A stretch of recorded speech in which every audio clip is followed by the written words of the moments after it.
I swear I'm not usually the type to post online, but if I don't unload this somewhere, my brain is going to melt out of my skull. So here we go, 28F, just found out the man I've been dating for almost 3 years, let's call him Ethan, had a whole other family. Not just some secret girlfriend, not just some fling, a wife, a toddler. And what I thought was his brother texting him all the time was actually his son's daycare teacher, who he used as a cover contact to save emergency messages under. I wish I were kidding. I wish this were one of those stories where you see the signs and just ignore them. But no, I was living in a delusional little bubble where I thought we were happy and building a life together. Ethan works in IT, which should have been my first red flag. They all have that I'm on call card they can pull out whenever they want. But with him, I used to think he was just a dedicated employee. He'd get those late night texts, glance at his phone, sigh dramatically, kiss me on the forehead and say, "Gotta handle this one, babe." And like an idiot, I'd roll over and go back to sleep while he troubleshooted servers or whatever nerdy thing he claimed he was doing. Anyway, 2 weeks ago, the cracks started showing, and not in a subtle way. The universe basically punted me into the truth. It was a random Thursday afternoon when Ethan texted me that he'd be home late because he had a client crisis. Again, nothing unusual. But then I got a message from an unknown number asking if I was picking up our daughter, or if he was. And the text used my name, my full government name. I stared at it for a solid minute, convinced it was a wrong number. I responded, "Who is this?" The reply? "Emily's daycare. We have you listed as the secondary guardian, so we need confirmation." Secondary. What?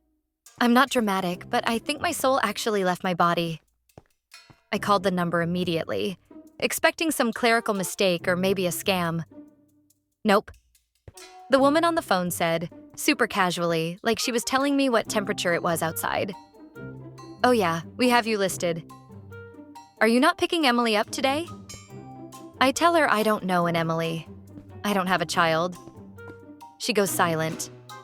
Then she asks me to confirm the father's name. I say, "Ethan, last name." She gasps, like audible gasp. Then says, "Ma'am, I think you should come here." At this point, my curiosity has taken the wheel and is speeding straight into bad decisions. So I drive over. And this daycare, this cute pastel-painted little building with cartoon animals on the windows, completely derailed my life. Because as soon as I walk in, there he is, Ethan, holding a little girl who is clearly his child. Same eyes, same dimples, same freaking eyebrows. He looks up and his face just drops. I've never seen someone's expression go from warm dad energy to, "Oh no, oh no, oh no," so fast. The daycare worker looks between us like she's watching a live-action telenovela and says, "I take it this isn't your daughter?" No, it is not. But apparently it's his. Ethan pulls me outside, still holding this kid, whispering like I'm the one creating a scene. "Babe, let me explain." Babe? Babe? You are holding a 2-year-old that shares your DNA and you're calling me babe like you got caught eating the last slice of pizza. I ask him the only thing my brain can process. Who is this child?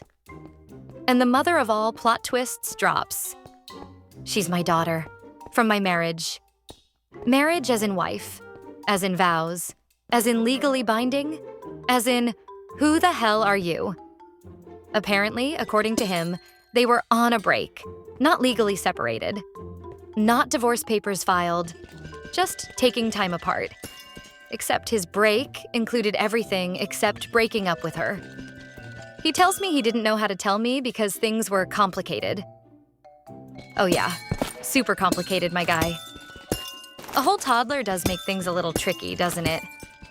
I walk to my car because I need space, and he follows me with the kid on his hip like they're a tiny duo of con artists. He starts begging me not to leave, telling me he loves me, that he was going to tell me eventually, that he didn't want to scare me off. And he keeps saying, "I'm sorry it happened like this." Like he accidentally spilled something. Like he didn't intentionally lie for 3 years. But wait, it gets worse. Because I'm in my car, hands shaking so bad I can barely hold the steering wheel, and I see another car pull in. A woman gets out pretty. Very pregnant. Guess who? His wife. And she's not confused to see him. She's confused to see me. She waves at Ethan and goes, "Did you pick her up early today?" And then she sees my face.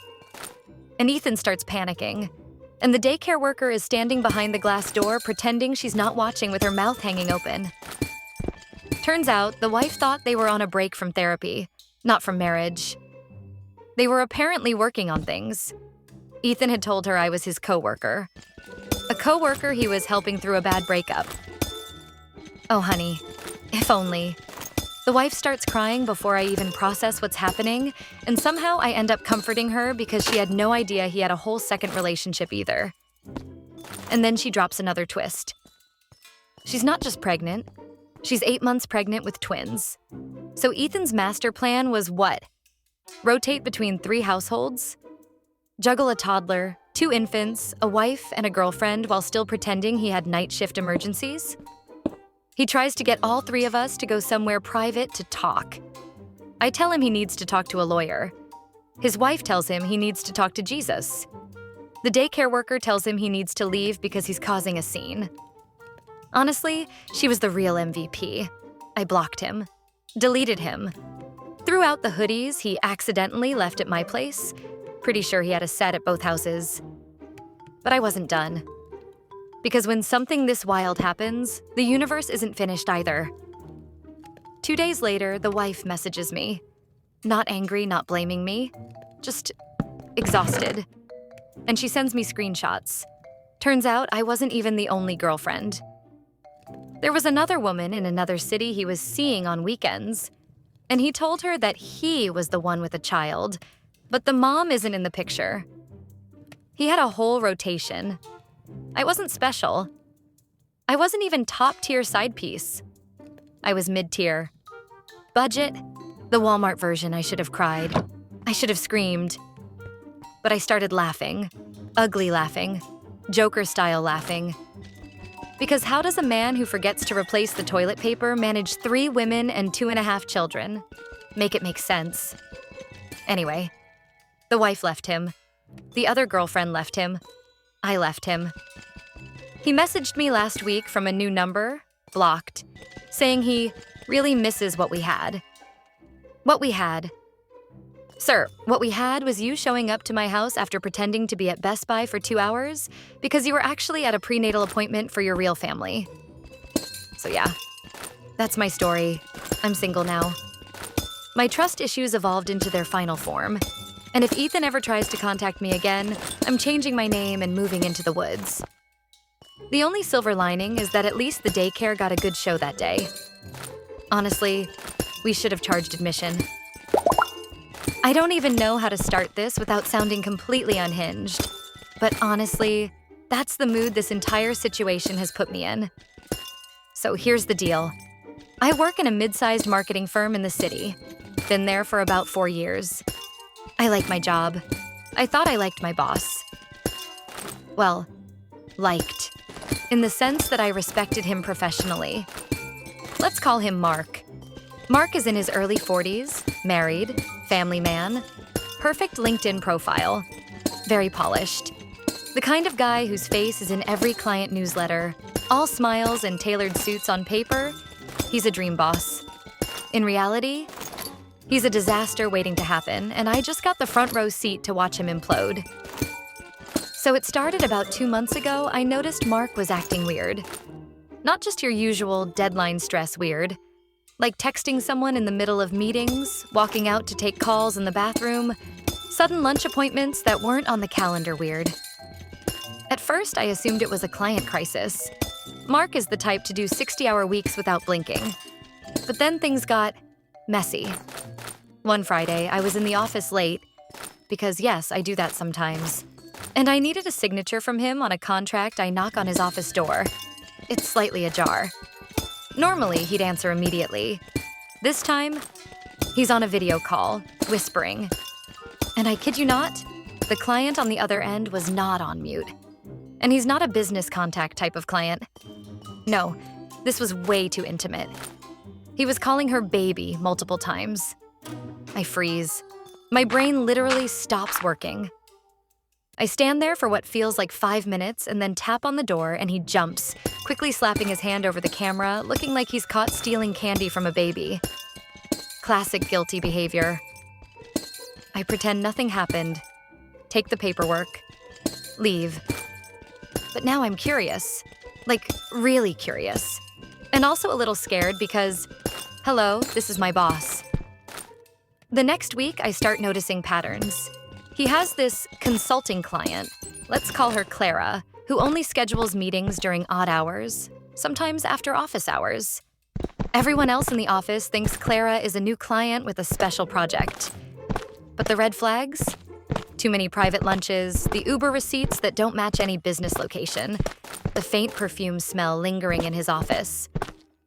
So one day, I decide to do what any nosy employee would do. I follow him, I know, not my finest moment. But honestly, curiosity and rage fuel me in ways I cannot explain. I see him meet Clara at some boutique hotel downtown.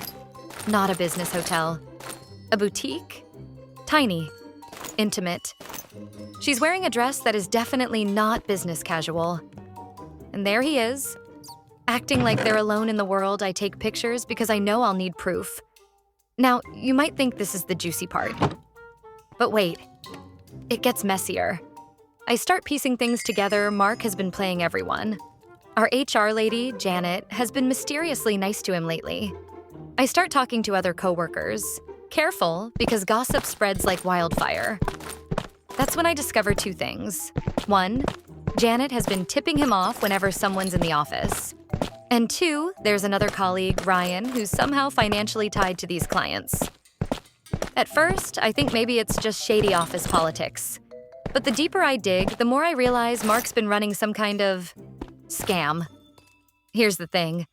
Mark's client contracts are all inflated, and the money isn't just for marketing services. Some of it goes into off-the-books accounts that he and Ryan are controlling. So, while he's sneaking around with Clara, he's also embezzling money from clients under the guise of consulting fees or exclusive strategies. And Janet? She's covering his tracks because he promised her a promotion, and maybe a cut. At this point, I'm sitting at my desk with my jaw on the floor. I'm simultaneously horrified, amazed, and enraged. How does one person manage to juggle a cheating affair, an embezzlement scheme, and office manipulation? Apparently, very well. For months. Then comes the twist you don't see coming. Clara herself isn't innocent. She's married to someone who's also connected to Mark's business network, Small World, right? She's been using Mark to funnel some of her own side contracts, so they're both guilty of using each other. But she doesn't know about Ryan or the embezzlement. They're just pawns. I start documenting everything. Screenshots, receipts, meeting schedules, hotel records. And here's when things get insane. Mark apparently suspects someone is onto him because suddenly my inbox gets friendly emails from a concerned coworker telling me I should mind my business. I trace it, and it's Ryan. Ryan's trying to intimidate me. Classic power move. I should have freaked out. Instead, I start playing their game. I leak the right pictures to HR anonymously. Real, undeniable evidence of the affair. Then I forward some of the suspicious invoices to the finance team. And the chaos begins. Mark confronts me in the hallway, smiling like he's untouchable. And I just stare, I don't even answer. He tries the usual guilt trip lines. I didn't mean for you to see that. You're overreacting, it's complicated. I almost laughed. It is complicated, but not for him.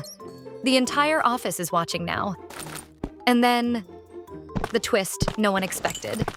Clara's husband shows up at our office. Apparently, he's an internal auditor for one of our largest clients, and he's been tracking these suspicious contracts all along. He confronts Mark in the lobby, in front of half the office, including Ryan and Janet. Everyone freezes.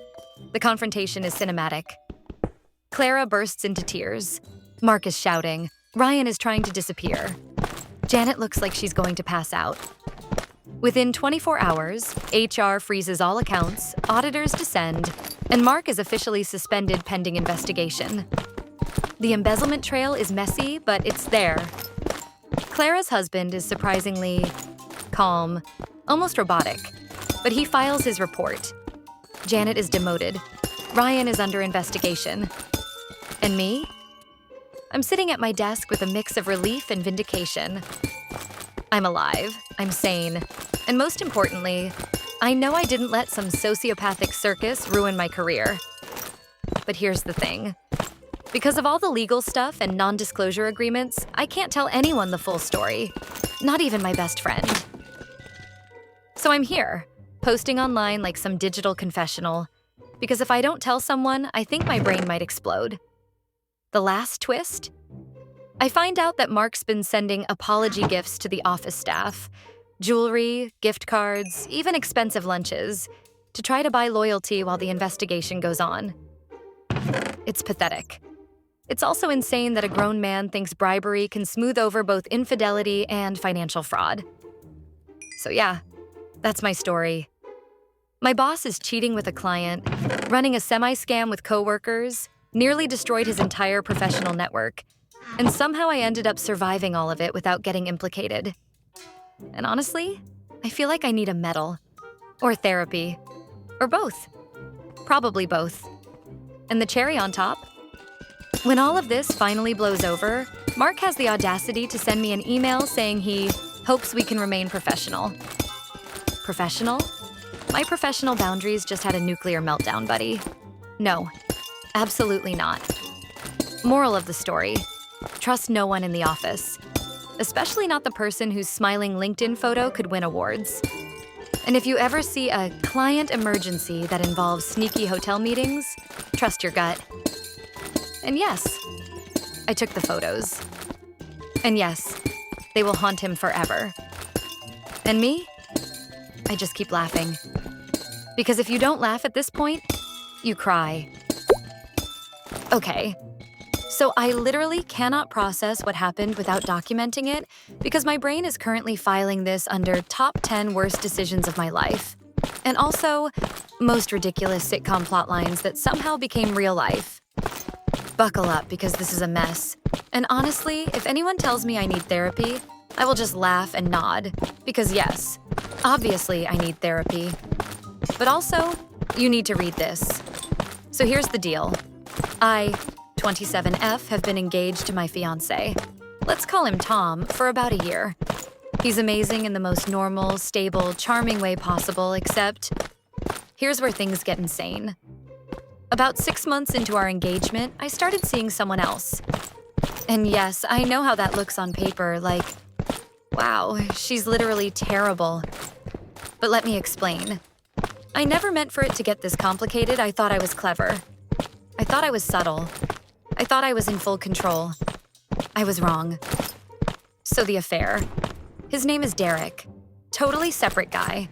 Not a coworker, not connected to Tom, just someone I met randomly at a bar, smart, funny, charming in a very, oh, I actually listen to you kind of way. And I got addicted. Like, emotionally addicted. Physically addicted. The works. And before you roll your eyes, yes, I was fully aware that I was engaged. I am not proud. But here's the twist that made it, okay, borderline funny, I guess. I told Tom that Derek was my twin brother, I know. It's insane. I have no logical excuse. But here's my reasoning at the time. Derek wanted to hang out sometimes. Tom is very clingy, and I wanted to spend time with Derek without Tom worrying. Twin brother seemed perfect.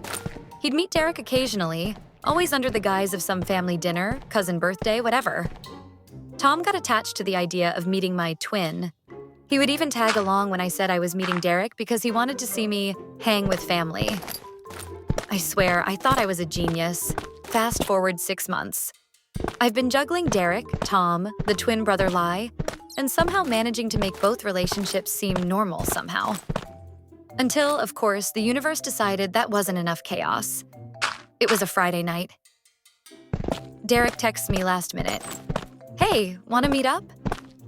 I respond immediately because yes, obviously I grab my purse, put on a dress, and act casual when Tom mentions he might want to watch a movie later. I tell him, I'm just going out with my twin brother for a drink. And he says, cool, I might come too. Might come too? I start internally screaming, but I play it cool. We meet at the bar. Derek and I are having a normal, flirty-ish conversation. Nothing crazy in public.